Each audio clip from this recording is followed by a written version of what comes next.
পরামর্শ থাকবে শায়খার মাধ্যমে যে আমাদের এই মাহে রমাদান উপলক্ষে যেহেতু এটা কোরআন নাজিলের মাস, আমাদের গাইডলাইনও কোরআন, আর এই মাসের মর্যাদা আল্লাহর কাছে বেশি হওয়ার কারণে হচ্ছে কোরআন। জি রসুল করিম সাল্লাল্লাহু আলাইহি সাল্লামের উপরে কোরআন নাজিল হওয়ার কারণে আল্লাহ রসুলের শান মান কি আকাশচুম্বী হয়েছে।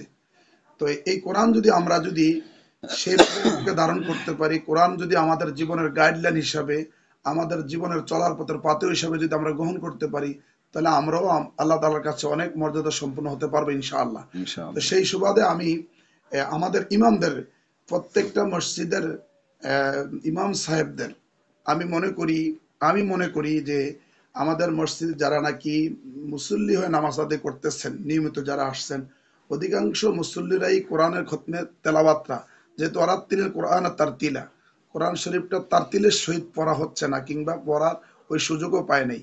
জি আর এই রমাদান উপলক্ষে যদি আমরা প্রত্যেকটা মসজিদের ইমাম সাহেব যদি অন্যান্য বিষয়ে যেভাবে ভূমিকা রাখি, আমরা যদি এইভাবে একটু ভূমিকা রাখতে পারি যে মুসল্লিদেরকে আমরা কিছু সময় কমপক্ষে কোরআন তেলাওয়াতটা শুদ্ধ করার জন্য, বিশুদ্ধ রূপে তেলাওয়াতের জন্য একটু চেষ্টা যদি আমরা করি, তাহলে আমার মনে হয় আমাদের সমাজ, আমাদের দেশের, আমাদের কোরআনের সাথে সম্পর্কটা আরো একটু গভীর থেকে গভীর হবে। এই ব্যাপারে আপনার পরামর্শ আমি কামনা করছি। জি প্রিয় ভাই, চমৎকার একটা প্রশ্ন করেছেন। আসলে বাংলাদেশের হিসেব অনুযায়ী বাংলাদেশের মাত্র 5% মুসলিম। বাংলাদেশের ভিতরে বর্তমান জনসংখ্যা, অর্থাৎ এই 25 সালের আদমশুমারি গণনা অনুযায়ী একটা রিপোর্ট আসতেছে সামনে যে বাংলাদেশের জনসংখ্যা কত আমরা জেনে নেব ইনশাআল্লাহ। এটা চলতেছে, আদমশুমারির কাজ চলতেছে।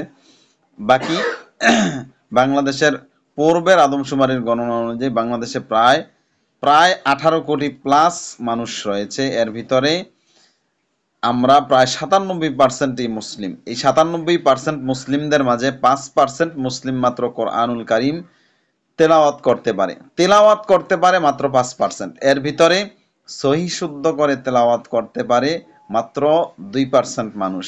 তাহলে চিন্তা করেন, 97 ভাগ মুসলিমের দেশে মাত্র 5% মানুষ, প্রতি 100 জনে মাত্র 5 জন মানুষ তেলাওয়াত করতে পারে। কত নিচু লেভেলের আমাদের দেখেন কোরআন থেকে দূরে সরা হয়েছে।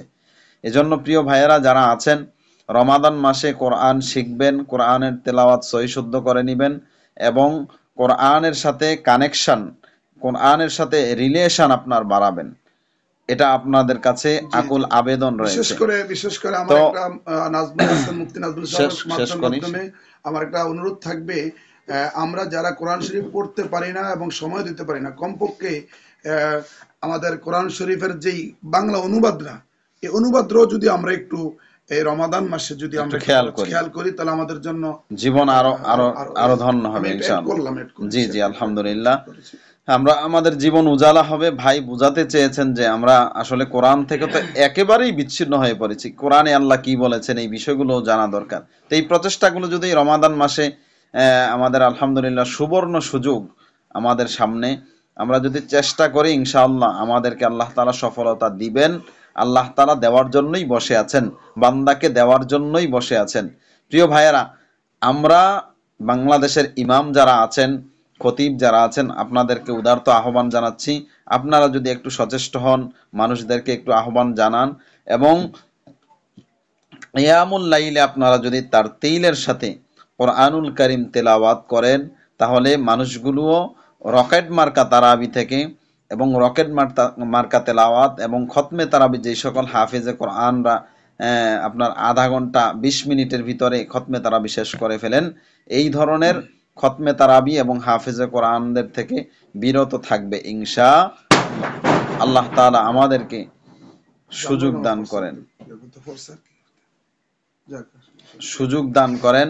পাশাপাশি আমরা এই রমাদানে আল্লাহ তাআলার থেকে সর্বোচ্চ ক্ষমা নেওয়ার চেষ্টা করব। আল্লাহ তাআলা আমিন যেন আমাদেরকে আমিন ক্ষমা আমিন। করেন।